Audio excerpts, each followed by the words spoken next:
खबर हल्द्वानी से आ रही है। यहां शीश महल इलाके में पुराने बिजली घर में भीषण आग लग गई। यहां कई ट्रांसफार्मर समेत बिजली का लाखों का सामान जलकर खाक हो गया है। फायर ब्रिगेड की 5 गाड़ियां आग बुझाने में लगी हुई हैं।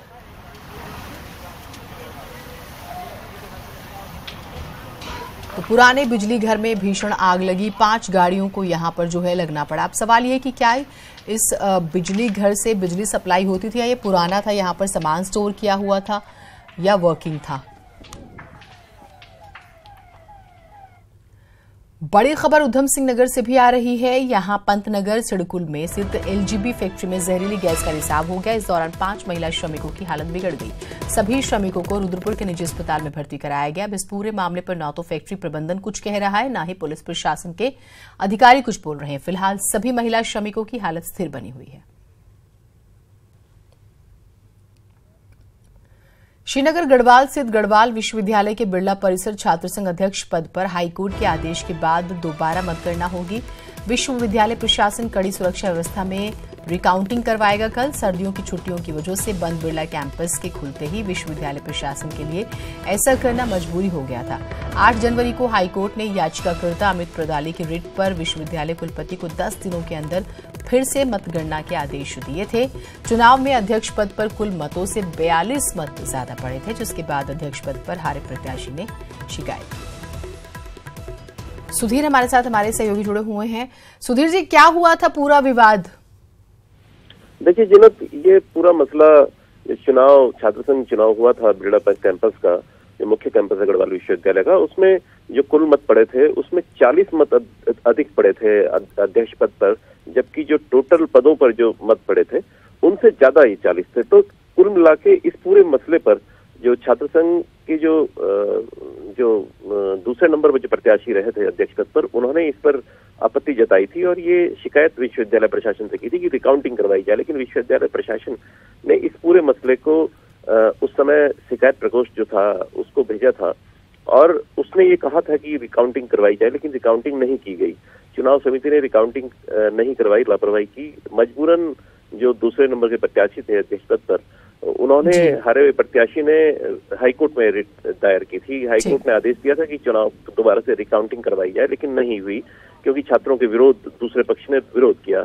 इस वजह से दोबारा फिर से हारे हुए प्रत्याशी हाईकोर्ट गए और वहां से ये आदेश दिया गया कि 10 दिन में जो है चुनाव करवाया जाए और वो रिकाउंटिंग करवाई जाए। उसी के तर्ज पर अब रिकाउंटिंग आज होनी है।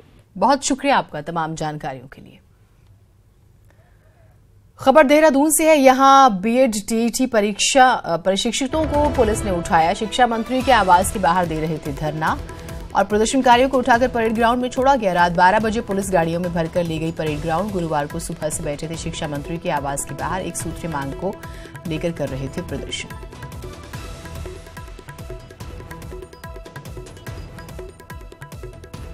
जो हमारे बीएड टीटी साथी थे जिनका नंबर आना था, ये जो काली नियमावली आई हुई है, ये उत्तराखंड के इतिहास की एक काली नियमावली है। इस नियमावली के लिए कोई मांग भी नहीं कर रहा था और जो है उसमें से बरसबार प्रक्रिया हटा दी गई है। तो आज हमें माननीय मंत्री जी के द्वारा बार बार कोरे आश्वासन मिलते आ रहे हैं। पिछले 106 दिनों से शिक्षा निदेशालय में हमारा धरना चल रहा है।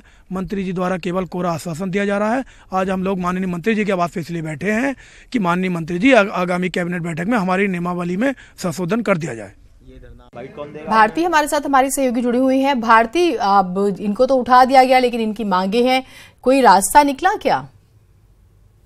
थी ना, तो कोई रास्ता नहीं निकला है। आश्वासन लगातार इन्हें मिल रहे हैं। शिक्षा मंत्री से कई बार ये लोग मुलाकात कर चुके हैं, अपनी मांगों को रख चुके हैं। इनकी एक सूत्र मांग है, विशिष्ट बीटीसी चयन प्रक्रिया वर्षवार नियमावली पहले की तरह की जाए, जैसा कि आपने अभी सुना भी होगा। तो यही इनकी मांग है और इसी को लेकर लगातार इनका धरना प्रदर्शन चल रहा है।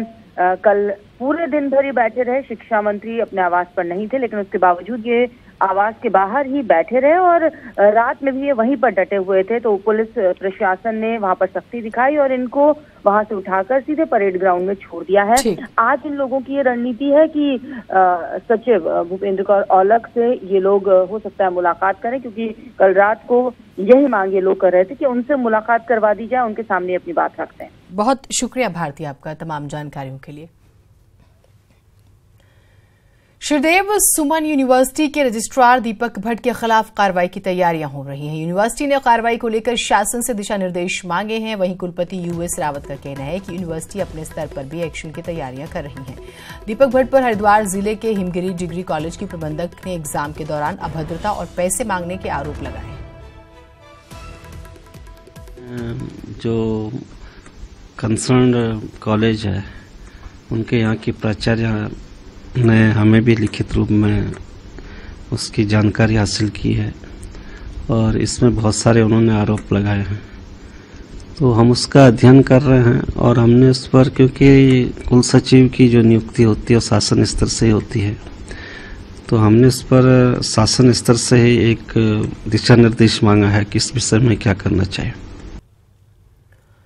देहरादून से बड़ी खबर आ रही है। इसी बीच राजधानी दून में हुक्का बार पर छापेमारी, रेस्टोरेंट लाइसेंस निरस्त करने की संस्तुति। कोटपा में 50 लोगों के हुए चालान। एसपी सिटी श्वेता चौबे के नेतृत्व में छापेमारी हुई है।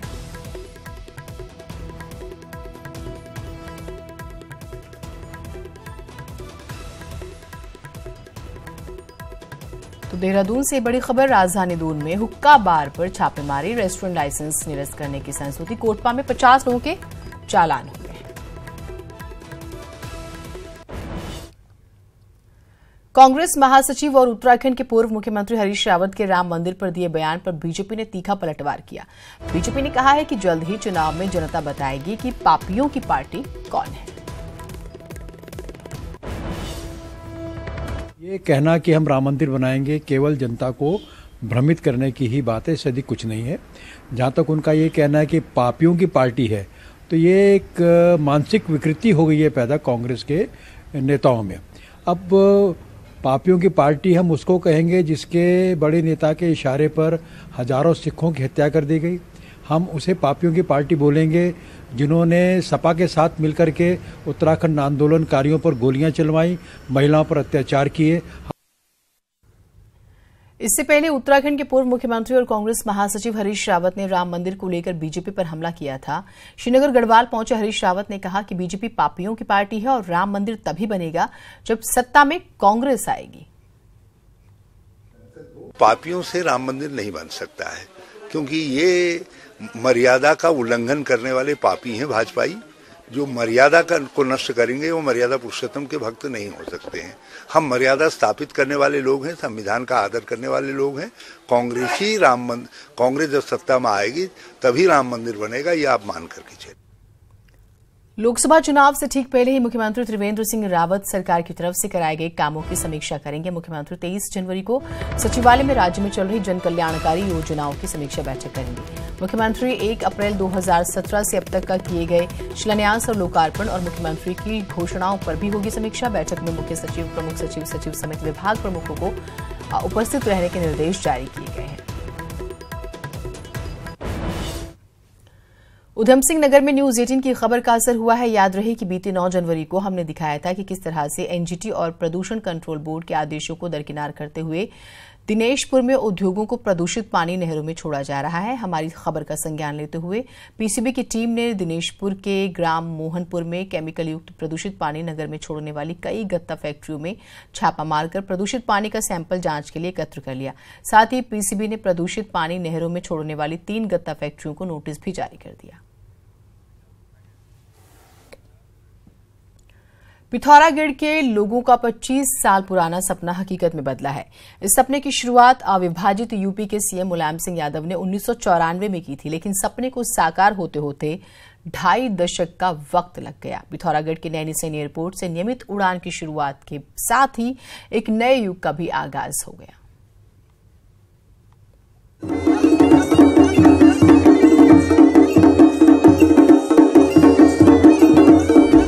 ये खुशी, ये जलसा, ये उत्सव उस सपने के पूरा होने का है जिसके लिए 2.5 दशक लग गए।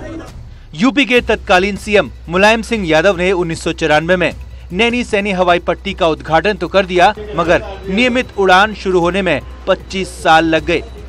देहरादून से पिथौरागढ़ की पहली फ्लाइट पहुंची तो इलाके के लोग पलक पावड़े बिछाकर इंतजार कर रहे थे और खुशी शब्दों में बयां करना मुश्किल था। और 14-15 घंटे का रास्ता हमने करीब में 1.25 घंटे में पार कर लिया सर। और बहुत अच्छा लगा सर। मैं वैसे देहरादून जा रहा हूँ, लेकिन हम चाहते हैं कि ये सेवा दिल्ली के लिए भी चालू हो जाए। रोड में काफ़ी कष्ट भरा सफ़र है, रोडों की हालत बहुत ख़राब है। बहुत अच्छा लग रहा है, जो हम पिथौरागढ़ से देहरादून के लिए पहली मुझे टिकट मिला है, तो मुझे बहुत खुशी है। जो हम यहाँ से पहाड़ से होके जाते थे, हल्द्वानी से होते हुए या टनकपुर से होते हुए, दुनिया भर की परेशानियाँ होती थी, पर अब ऐसा नहीं होगा। इसमें बढ़िया अच्छा लग रहा है ये बात। हेरिटेज एविएशन को उड़ान योजना के तहत देहरादून से पिथौरागढ़ और पिथौरागढ़ से पंतनगर के लिए नियमित उड़ान का जिम्मा दिया गया है, जिसके बाद पहाड़ से मैदान की दूरी बस कुछ मिनटों में तय हो रही है। योजना के मुताबिक गाजियाबाद के हिंडन एयरपोर्ट में सिविल टर्मिनल का काम पूरा होने के बाद दिल्ली के लिए भी पिथौरागढ़ से नियमित उड़ान शुरू हो जाएगी। उड़ान योजना के चलते न सिर्फ वक्त की बचत हो रही है, साथ ही किराया भी बेहद कम रखा गया है। हमने अनेकों बाधाओं से पार करके आज हम इस उपलब्धि को इस पिथौरागढ़ की महान जनता के प्रति समर्पित कर रहे हैं और उम्मीद करते हैं कि नियमित रूप से वायु सेवा प्रारंभ हो। अभी एक फ्लाइट प्रारंभ की गई है, हम इसको 3 फ्लाइट पर डे तक ले जाएंगे। सप्ताह में 2 दिन 3 फ्लाइटें चलेंगी। पिथौरागढ़ हवाई सेवा से जुड़ने वाला सूबे का पहला पहाड़ी जिला बन गया है। यही नहीं, प्राकृतिक सौंदर्य से घिरा नैनी सैनी एयरपोर्ट देश के सबसे सुंदर एयरपोर्ट्स की लिस्ट में भी शुमार हो गया है। अब नियमित उड़ान का सीधा फायदा पिथौरागढ़ के साथ ही अल्मोड़ा, चंपावत और बागेश्वर के लोगों को भी मिलेगा। पिथौरागढ़ से पंतनगर और देहरादून के लिए हवाई सेवा शुरू होने के साथ ही 2 दशक पुराना इंतजार भी खत्म हो गया है। उम्मीद की जानी चाहिए कि हवाई सेवा से जुड़ने के बाद पिथौरागढ़ में विकास के नए दरवाजे भी खुलेंगे। विजयवर्धन उप्रेती, न्यूज 18 पिथौरागढ़। उत्तराखंड में शुरू होगी एयर एम्बुलेंस सेवा। 26 जनवरी की बात करें तो सीएम त्रिवेंद्र सिंह रावत जो है इसकी सौगात दे सकते हैं। एक एयर एम्बुलेंस के साथ देहरादून से होगी शुरुआत। राज्य में पहली बार शुरू होगी एयर एम्बुलेंस सेवा। एयर एम्बुलेंस सेवा की तैयारी में जुटा है स्वास्थ्य विभाग।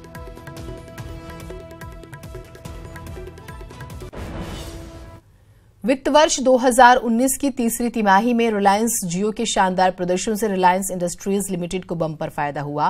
रिलायंस को तीसरी तिमाही में 10,251 करोड़ का मुनाफा हुआ है। एक तिमाही में 10,000 करोड़ से ज्यादा मुनाफा वाली कंपनियों में रिलायंस इंडस्ट्रीज पहली कंपनी बन गई है, जबकि 2018 की तीसरी तिमाही में रिलायंस का मुनाफा 9,423 करोड़ रुपए था। इस मुनाफे के साथ रिलायंस का कंसोलिडेटेड रेवेन्यू जो है 1.71 लाख करोड़ रुपए हो गया है। रिलायंस के मुनाफे में बम्पर बढ़त देने में रिलायंस जियो की भूमिका बहुत अहम है। इस तिमाही में जियो का मुनाफा 19.4% बढ़कर 831 करोड़ रुपए हुआ। 2019 की तीसरी तिमाही में रिलायंस की रिफाइनरी, जीआरएम, पेट्रोकेमिकल, रिटेल कारोबार सभी ने अपनी आय बढ़ाई। चेयरमैन मुकेश अंबानी ने कहा है कि जियो परिवार अब 28 करोड़ लोगों का हो गया है और अब ये दुनिया के सबसे बड़े मोबाइल डेटा नेटवर्क में से एक है। उन्होंने कहा है कि अब उनकी कंपनी उपभोक्ताओं को बेहतर कनेक्टिविटी के लिए नेक्स्ट जनरेशन की तकनीक फाइबर टू द सब्सक्राइबर पर काम कर रही है। टिहरी के बाद मुख्यमंत्री त्रिवेंद्र सिंह रावत का रुद्रप्रयाग दौरा है। अब रुद्रप्रयाग में आयुष्मान योजना की वो शुरुआत करेंगे। जखोली में निर्माणाधीन सैनिक स्कूल का निरीक्षण करेंगे। जिला मुख्यालय में भाजपा कार्यालय का भूमि पूजन करेंगे। विकास कार्यों की समीक्षा के साथ कार्यकर्ताओं के संग बैठक होगी। प्रसिद्ध हिम क्रीड़ा स्थल औली में पिछले 4 सालों से विंटर गेम्स के मुताबिक बर्फबारी नहीं हुई है, जिसकी वजह से यहां नेशनल स्कीइंग चैंपियनशिप का आयोजन नहीं हो पाया, मगर इस बार इसकी उम्मीद बढ़ गई है। इस बीच इंडियन स्कीइंग फेडरेशन ने नेशनल जूनियर स्कीइंग प्रतियोगिता की स्वीकृति दे दी, जिसके बाद फरवरी के दूसरे हफ्ते में औली में गेम्स कराए जाने की योजना है। यहां फ्रांस के इंजीनियरों की मदद से चेयरलिफ्ट और स्नो मेकिंग मशीन के साथ स्लोप पर मेंटेनेंस का काम चल रहा है। तिथि फरवरी के 2nd वीक में है और उसको लेके सारी तैयारियां शुरू की जा चुकी हैं। जितनी भी हमारी मशीन्स हैं वहाँ पे snow making machine, chair lift और हमारी स्की लिफ्ट वगैरह ये सभी जो चीज़ें हैं, इस पे ट्रायल टेस्टिंग भी की जा रही है। फ्रांस से भी वहाँ पे विशेषज्ञ। उत्तरकाशी पौराणिक माघ मेले में आज जिले के प्रभारी मंत्री धन सिंह रावत और टिहरी सांसद माला राज्यलक्ष्मी शाह पहुंचे। इस दौरान जिला पंचायत की तरफ से मेले को राज्य मेला घोषित करने की मांग की गई। मेले में हुए सांस्कृतिक कार्यक्रमों ने लोगों का मन मोह लिया। जिले में साहसिक स्पोर्ट्स को बढ़ावा देने के लिए पावर्ड पैराग्लाइडिंग, पैरामोटर के जरिए स्थानीय युवाओं को रोजगार से जोड़ने और टूरिज्म को आकर्षित करने के उद्देश्य से मनेरा स्टेडियम से पैरामोटर पायलट विनय सिंह ने उड़ान भरी। उन्होंने उत्तरकाशी शहर का चारों ओर से मुआयना करते हुए विश्वनाथ मंदिर के ऊपर फूल बरसाए। चमोली का डुमक, गलगोट और सेंजी क्षेत्र जहां ग्रामीण सड़क न होने की वजह से 12 से 16 किलोमीटर पैदल चलने के लिए मजबूर हैं। कहने को तो यहां पीएमजीएसवाई द्वारा साल 2007-8 से सड़क का निर्माण कराया जा रहा है, लेकिन 32 किलोमीटर की ये सड़क आज तक नहीं बन पाई, जिससे नाराज ग्रामीणों ने अब आंदोलन का सहारा लिया है। ग्रामीणों का कहना है कि अगर जल्द ही सड़क नहीं बनाई गई तो आगामी लोकसभा के चुनाव हो या फिर पंचायत चुनाव, गांव वाले मतदान का बहिष्कार करेंगे। चंपावत पहुंचे केंद्रीय कपड़ा मंत्री अजय टम्टा ने कहा है कि हमने सारे वादे पूरे किए हैं। पंचेश्वर बांध परियोजना को भी हमने गति देने का काम किया है। हमने अपने सारे वादों को पूरा किया है, पूरे काम भी किए हैं। पंचेश्वर डैम का इशू बहुत पुराना इशू है, लगातार उसमें क्रिया प्रतिक्रिया रही है, मगर जिस प्रकार से हमने उसको गति देने का काम किया है, हमने उसकी नियमित बैठक और उसके भूमि से संबंधित उसके लोकसभा चुनाव को देखते हुए जल्द ही 3 सालों से एक ही थाना चौकी में रहने वाले इंस्पेक्टर को जिले से बाहर कर तबादला करने की प्रक्रिया शुरू हो गई है। हालांकि इससे पहले मानकों के अंतर्गत आने वाले सभी डिप्टी एसपी और एसपी रैंक के अधिकारियों को ट्रांसफर कर नई तैनाती में जिम्मेदारी दी जा चुकी है। पुलिस मुख्यालय के आदेशानुसार अब यह कार्रवाई उत्तराखंड के सभी जिलों में की जानी है। हल्द्वानी में खनन माफियाओं के वन कर्मियों के साथ की गई मारपीट मामले में वन कर्मियों की शिकायत के बाद पुलिस अब एफआईआर दर्ज करने की तैयारी कर रही है। अवैध खनन की सूचना पर जांच करने पहुंची फॉरेस्ट की इस ओजी टीम पर गौलापार के नया गांव में कुछ ग्रामीणों ने उन्हें घेर लिया। इतना ही नहीं, उनके साथ मारपीट कर कई घंटों तक बंधक भी बनाकर रखा।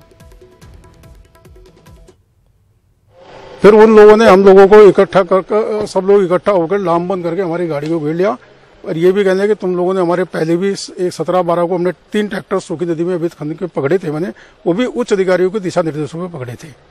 तो क्यों आप लोगों ने वो ट्रैक्टर पकड़े हैं और आपके द्वारा अभद्रता, मारपीट, गाली गलौज करने लगे। और इसी के साथ फिलहाल बुलेटिन में इतना ही, दीजिए इजाजत। नमस्कार।